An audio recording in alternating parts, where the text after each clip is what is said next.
Hello everyone, good morning all of you. Welcome to maths वाला by Ranjit Verma. आज हम basically बात करने वाले हैं एक्सरसाइज 5.4.1 है कॉम्प्लेक्स नंबर, जो कि बेहद हमारे लिए बेहद मोस्ट इंपॉर्टेंट है। और इस वीडियो के अंदर हम देखेंगे मल्टीप्लिकेटिव यूनिवर्स, जो कि पेपर में बहुत ही ज़्यादा पूछा जाता है। ओके, तो 2 नंबर का क्वेश्चन बहुत ही एपेट है कि मल्टीप्लिकेटिव यूनिवर्स को फाइंड आउट करने का दिए हुए कॉम्प्लेक्स नंबर का तो कैसे निकालते हैं। चलिए बारीकी से ध्यान से देखिएगा, अच्छे से समझिएगा। क्वेश्चन नंबर आपका 11 है, लिखो और find the multiplicative universe of given complex number. तो आपके पास दिया हुआ कॉम्प्लेक्स नंबर है 4 - 3y। इसका हमने क्या रखा, फाइंड आउट करना मल्टीप्लिकेटिव यूनिवर्स। तो आप लेट कर लीजिए, z बराबर आपको दे रखा है 4 - क्या लिखा सर 3i। तो आपका z इनटू ध्यान दीजिए, z इनटू जो आपका कॉम्प्लेक्स नंबर है उसकी वैल्यू क्या होनी चाहिए, 1 होता है। तो ये मल्टीप्लिकेटिव यूनिवर्स कहलाता है। तो यहाँ पे याद रखना सर जी कि बेसिकली जो 1/z होगा that is the multiplicative universe. क्या कहलाएगा सर जी, 1 जो z होगा दैट इज कॉल्ड क्या कहलाएगा, multiplicative universe of that given question. तो 4 - क्या लिखा सर 3 है। अब इसको सर जी हम क्या करेंगे सर, सॉल्व करेंगे 1/4i - 3i। इसकी बेसिकली क्या है, कॉन्जुगेट नंबर से। बाकी सर कॉम्प्लेक्स कॉन्जुगेट क्या होता है, तो कॉम्प्लेक्स कॉन्जुगेट का कॉन्सेप्ट ये होता है sir ji, let's suppose z बराबर आपको a + ib दिया गया है, तो इसका जब हम कॉन्जुगेट फाइंड आउट करते हैं दैट इज कॉल्ड z बार कहलाता है। और वो आपके पास क्या हो जाता है सर, इसमें बीच में जो साइन होता है वो चेंज हो जाता है। a प्लस है तो माइनस हो जाता है, और माइनस होता है तो प्लस हो जाता है। तो ये आपका क्या हो गया, कॉन्जुगेट हो गया इस गिवन कॉम्प्लेक्स नंबर का। बोलो क्लियर होगी। तो z बराबर a + ib एंड z बराबर a - ib the conjugate of a + ib। बोलो क्लियर होगी, नो डाउट। तो यहाँ पे जैसे हम नंबर जब बेसिकली अलजेब्रा पढ़ते थे उसमें रेशनलाइजेशन करते थे, रूट टर्म आ जाता था डिनोमिनेटर में, तो वहाँ रेशनलाइजेशन बोलते थे। यहाँ बेसिकली क्या करते हैं, कॉन्जुगेट से मल्टीप्लाई कर देते हैं न्यूमरेटर एंड डिनोमिनेटर का। ओके, तो मल्टीप्लाई बोथ साइड भी कॉन्जुगेट नंबर। तो 4 - 3i आपका है, तो ये क्या हो जाएगा 4 + 3i अपन में क्या हो जाएगा सर 4 + 3i। बोलो क्लियर हो गया। अब इस तरीके से जो है आपके पास वैल्यू क्या आ गई सर जी, आपका मल्टीप्लिकेटिव जो यूनिवर्स है, तो आपका 1/z इज इक्वल क्या कहलाता है, मल्टीप्लिकेटिव यूनिवर्स के नाम से जाना जाता है। मेरे भाई बहन लोग ये आप चीज बहुत अच्छे से ध्यान रखेंगे। तो मल्टीप्लिकेटिव यूनिवर्स 1/z की जो वैल्यू आ गया 4 + 3i को आपने मल्टीप्लाई किया तो 4 + 3i हो गया। अब a - b a + b अपनी एक आइडेंटिटी पढ़ा होगा सर मेरे भाई बहन लोग, तो आपके पास होता है a² माइनस का क्या होता है सर b² होता है, ठीक है ना। अब इस तरीके से जो है आपके पास वैल्यू क्या हो जाएगा सर, आप लिख सकते हैं इसको 4 - 3i एंड 4 + क्या लिख सकते हैं 3i लिख सकते हैं। तो आपके पास क्या हो गया 4 + 3i, तो a - b a + b से 4 का स्क्वायर हो गया -3i का होल स्क्वायर हो गया। तो आपके पास 4 + 3i हो गया, 4 4 जा कितना होता है 16 होता है, -3 3 जा 9i का स्क्वायर हो गया। बोलो क्लियर। आपको पता है मेरे भाई बहन लोग कि i² की जो वैल्यू होती है वो -1 होती है। अब इस तरीके से जो आप सॉल्व करेंगे तो आपके पास क्या आएगा 4 + 3i and divided by 16 minus का 9 इंटू क्या हो गया -1 हो गया। दैट मीन्स क्या गया 4 + 3i अपन में 16 प्लस क्या हो गया सर 9 हो गया। तो इस तरीके से 4 प्लस क्या आ गया सर 3i अपन में 25। अब इसको रियल पार्ट को अलग कर देंगे इमेजिनरी पार्ट, क्योंकि हमेशा जब भी आप आंसर राइट डाउन करेंगे तो आप ऑलवेज जो है a + ib का फॉर्म लिखेंगे। ओके, अब इस तरीके से जो है आपके पास जो वैल्यू आ गया 4 अपन क्या हो जाएगा 25 और प्लस 3/25 इंटू i। तो ये जो बेसिकली नंबर आया है ये आपका दिए हुए कॉम्प्लेक्स नंबर का मल्टीप्लिकेटिव यूनिवर्स के नाम से जाना जाता है। ओके, बोलो क्लियर हो गया। किस तरीके से मल्टीप्लिकेटिव यूनिवर्स फाइंड आउट करते हैं वो कॉन्सेप्ट क्लियर हुआ मेरे भाई बहन, क्लियर हो गया। कोई डाउट है तो आपको दिए हुए कॉम्प्लेक्स नंबर का क्या करना है, उसके मतलब 1/z के फॉर्म में लिखना है, ठीक। और इसके बाद उसको कॉन्जुगेट से मल्टीप्लाई करके उसको सिंपलीफाई करना है और फिर बाद में आंसर a + ib के फॉर्म में ही देना है। ओके, बोलो बात समझ में आ गई कि कोई डाउट। चलिए सर जी नेक्स्ट क्वेश्चन की तरफ फर्दर मूव करते हैं। क्वेश्चन नंबर 12 काफी अच्छा क्वेश्चन है, ध्यान से बस देखिएगा और अच्छे से समझिएगा। तो आपके पास नेक्स्ट क्वेश्चन जो है आपके पास यहाँ पे ध्यान से बस आपको देखना है। क्वेश्चन नंबर आपका 12 दे रखा है सर जी।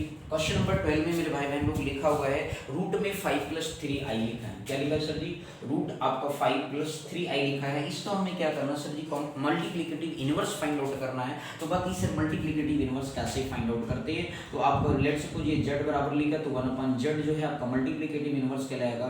तो रूट 5 + क्या हो जाएगा सर 3i हो गया, ठीक। अब इसकी कॉन्जुगेट से क्या करेंगे, न्यूमरेटर और डिनोमिनेटर में मल्टीप्लाई करेंगे तो आपके पास रूट 5 माइनस प्लस है तो क्या हो जाएगा माइनस हो जाएगा, रूट 5 माइनस क्या हो गया सर 3i हो गया। बोलो क्लियर। अब इस तरीके से जो रूट 5 - 1 से 3i का मल्टीप्लिकेशन 1 में करेंगे तो आज इट इज ही रहेगा।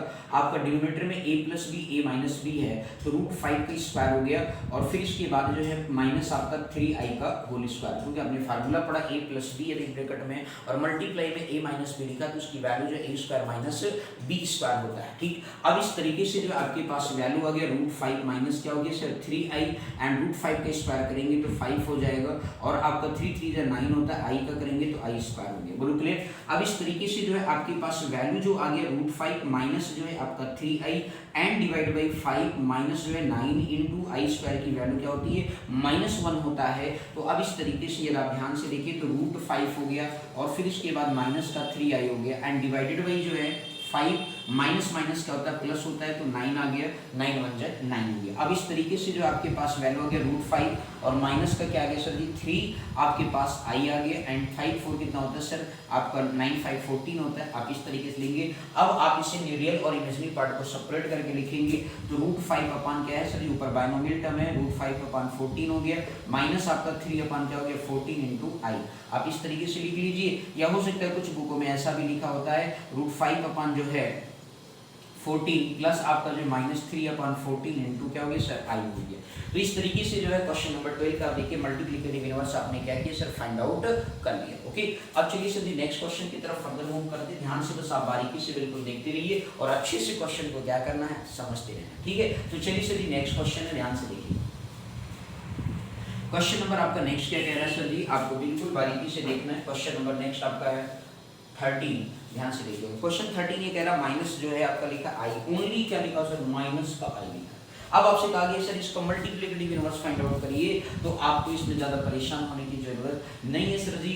तो मल्टीप्लिकेटिव इनवर्स इसका फाइंड आउट करने के लिए आप क्या देखो सर जी इसको ऐसे लिख सकते हो 0 प्लस माइनस आई भी आप लिख सकते हो। यदि आपको समझना है तो इसे क्या लिख सकते हो 0 प्लस माइनस आई और जो है 0 माइनस आई लिख सकते हैं ना। रियल पार्ट लिख दिया, इमेजिनरी पार्ट लिख दिया। अब मल्टीप्लिकेटिव जो इनवर्स होगा मेरे भाई लोग वो आपका क्या हो जाएगा 1 अपान में हो जाएगा। मल्टीप्लिकेटिव जब आप इनवर्स फाइंड आउट करेंगे तो 1 अपान क्या होता है z होता है, तो दैट मींस 1 अपान क्या हो गया 0 माइनस क्या हो गया आई। अब इसके कॉन्जुगेट से क्या करेंगे मल्टीप्लाई करेंगे 0 प्लस आई अपान 0 प्लस आई। आप इस तरीके से भी लिख सकते हैं, क्लियर हो गया। अब इस तरीके से जो है 1 इंटू 0 प्लस आई करेंगे तो 0 प्लस आई होगा और यहाँ पे करेंगे तो 0 का स्क्वायर हो गया और माइनस क्या हो गया सर आई का स्क्वायर हो गया। बोलो क्लियर है या नहीं, कोई डाउट। अब इस तरीके से आई आपका 0 प्लस आई तो आई ही होता है। अब रियल पार्ट इमेजिनरी पार्ट ठीक है, 0 का स्क्वायर 0 हो गया माइनस हो गया आई का स्क्वायर। तो अब इस तरीके से जो आई स्क्वायर की वैल्यू -1 होती है दैट मींस क्या हो गया माइनस का 1। तो आई अपान क्या हो गया माइनस माइनस क्या होता है +1 दैट मींस क्या आ गया सर पॉजिटिव आई आ गया। तो इस तरीके से इस क्वेश्चन को क्या करना था सर सिंपलीफाई करना था। तो इसका जो माइनस आई का कॉन्जुगेट होगा वो आपके पास वैल्यू बन करके आ गया सर प्लस आई आया। तो देख लीजिए ध्यान से समझ लीजिए अच्छे से कि किस तरीके से बेसिकली मल्टीप्लिकेटिव इनवर्स जो है हम फाइंड आउट करते हैं दिए हुए कॉम्प्लेक्स नंबर का। Clear clear. अब इसके बाद तो ये था सर जी आपको मल्टीप्लिकेटिव इनवर्स निकालने का बिल्कुल झाइया तरीका आपको सिखा दिया सर जी। और अब अगला क्वेश्चन देखेंगे 14 अभी नए तरीके का, ध्यान से देखिए। क्वेश्चन नंबर 14 क्या कह रहा है ध्यान से समझिएगा मेरे भाई बहन लोग। क्वेश्चन नंबर 14 एक अलग, इसने बस आपको a प्लस आई बी के फॉर्म में क्या करना है कन्वर्ट करना है। लिखा है find the following expressions in the form of a plus i b. तो क्वेश्चन ये काफी बार बोर्ड में मतलब सॉरी आपके पेपर में आया हुआ है, बोर्ड तो 12th में रहेगा सर 3 प्लस आई रूट 5 और इसके बाद 3 माइनस क्या लिखा आई रूट 5 लिखा है एंड होल डिवाइडेड बाई जब आप करेंगे सर जी तो आपके पास क्या लिखा रूट 3 और प्लस जो है आपका रूट 2 इंटू आपके पास क्या है सर आई लिखा है और दूसरा माइनस में लिखा है माइनस का रूट 3 और माइनस में क्या लिखा है आई रूट 2 लिखा हुआ। तो ये इस तरीके से आपने क्या किया सर राइट डाउन कर, ठीक है ध्यान से समझिए। तो आपके पास 3 प्लस आई रूट 5 लिखा है इंटू 3 माइनस क्या लिखा आई रूट 5 है अपन में रूट 3 प्लस रूट 2 इंटू आई माइनस में रूट 3 माइनस क्या लिखा आई रूट 2 लिखा हुआ। इसको a प्लस आई बी के फॉर्म में क्या करना सर ब्रेक करना है। तो बात आई सर कैसे करेंगे तो आप बहुत ही ध्यान से इसको अच्छे से समझिए, ठीक है। तो चलिए सर जी ध्यान दीजिए देखिए आगे तो लिखा है 3 प्लस रूट 5 इसका प्रोडक्ट करेंगे 3 3 जा कितना हो जाएगा सर 9 हो गया और ये प्लस और ये माइनस है तो माइनस हो गया आई इंटू क्या हो गया 3 रूट 5 हो गया सर।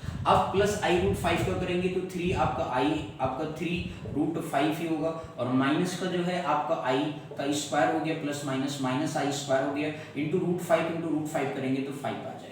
बोलो आगे समझ में नहीं। तो हमने क्या किया बट 2 टर्म ऊपर 2 टर्म 4 टर्म बन गया मल्टीप्लाई कर दिए इंडिविजुअल टर्म्स का आपस में। यहाँ पे सर सिंपलीफाई केवल करना है रूट 3 प्लस क्या लिखा रूट 2 आई माइनस में रूट 3 हो गया माइनस माइनस क्या होता है प्लस आई रूट क्या हो गया 2 हो गया तो माइनस रूट 3 से प्लस रूट 3 क्या हो गया कैंसिल आउट हो गया। अब आप ऊपर न्यूमरेटर में देखिए 9 लिखा होगा सर जी आई रूट 3 रूट 5 लिखा है और ये प्लस का 3 रूट 5 लिखा होगा। तो ये आप ध्यान से देखिए इसको इस क्वेश्चन को तो आपके क्या हो जाएंगे सर जी ये टर्म जो आपका है कैंसिल कैंसिल आउट हो जाएगा, सेम ही लिखा है माइनस प्लस में आई स्क्वायर, दैट मीन्स क्या हो गया माइनस का 1 इंटू क्या आ गया सर 5 आ गया, एंड नीचे आप देखिए तो क्या आ गया रूट 2 इंटू रूट 2 तो बैठ गया 2 रूट 2 इंटू आई। क्लियर। अब इसके बाद सर जी आप क्या करेंगे तो आपका 9 हो गया, माइनस माइनस प्लस होता है 5 हो गया, अपन में जो है 2 रूट 2 इंटू क्या आ गया सर आई आ गया, तो 9 5 14 अपन क्या हो गया 2 रूट 2 इंटू जो है आई आ गया, तो 2 7 जा कितना होता है 14, तो इस तरीके से जो आपके पास वैल्यू आ गया 7 अपन रूट 2 इंटू क्या आ गया सर आई आ गया। बोलो क्लियर। अब इसमें आप क्या कर सकते हैं आई से न्यूमरेटर अपन डिनोमिनेटर में या रूट 2 से भी कर लीजिए, रूट भी रिमूव हो जाएगा, तो इस तरीके से रूट 2 ये रूट 2 को रिमूव करने के लिए कर रहा हूँ, रूट 2 आई से क्या कर दीजिए प्रोडक्ट कर लीजिए, ये बन जाएगा सर 7 रूट 2 इंटू आई अपन में जो है ये क्या बन जाएगा 2 आई का स्क्वायर। बोलो क्लियर हो गया। तो अब इस तरीके से यदि आप इसको सॉल्व करें तो आई स्क्वायर की वैल्यू 1 होती है, तो इस तरीके से क्या आ गया 7 रूट 2 आई अपन 2 इंटू माइनस का 1, तो अब आपके पास जो वैल्यू आ गया सर जी वो हो गया 7 रूट 2 इंटू आई अपन में माइनस का 2, तो दैट मीन्स इसे आप लिख सकते हैं 0 प्लस 7 रूट 2 अपन में जो है माइनस का 2 इंटू आप आई लिख लीजिए, या सर जी जब आप रेशनलाइजेशन नहीं करेंगे तो आपके पास क्या आंसर क्या रहेगा 7 अपन रूट 2, ठीक है ना भैया, ये भी आप लिख सकते हो इंटू आई बट माइनस में रहेगा। क्लियर है सर जी, तो ये भी आंसर बन सकता है और ये भी। बोलो क्लियर होगी। तो इस तरीके से ये क्वेश्चन की क्या करनी थी सर सॉल्विंग करनी थी मेरे भाई बहन लोग, तो अच्छे से आपने कॉम्प्लेक्स का फर्स्ट एक्सरसाइज जब कंप्लीट होता है सर 14 क्वेश्चंस का था, बोलो आगे समझ में हमने सारे क्वेश्चंस आपको कंप्लीट करा दिए मेरे भाई बहन लोग। कहीं पर भी 5.1 में दिक्कत आती है तो कमेंट सेक्शन में लिखना नहीं भूलेंगे। तीनों वीडियो को आप आराम से स्लोली देख लेंगे, 10-15 मिनट का बना हुआ है, अच्छे से सीख लीजिएगा यदि आपको 5.1 क्लियर करना है तो। ओके, मैथ्स वाला पे जुड़िए, पहली बार जुड़ रहे हैं जरूर चैनल को लाइक सब्सक्राइब करिए और अपने दोस्तों में भी शेयर करिए, फ्री ऑफ कॉस्ट आपको हम सिखाएंगे। ओके सर, तो thank you so much for watching this my video, thank you.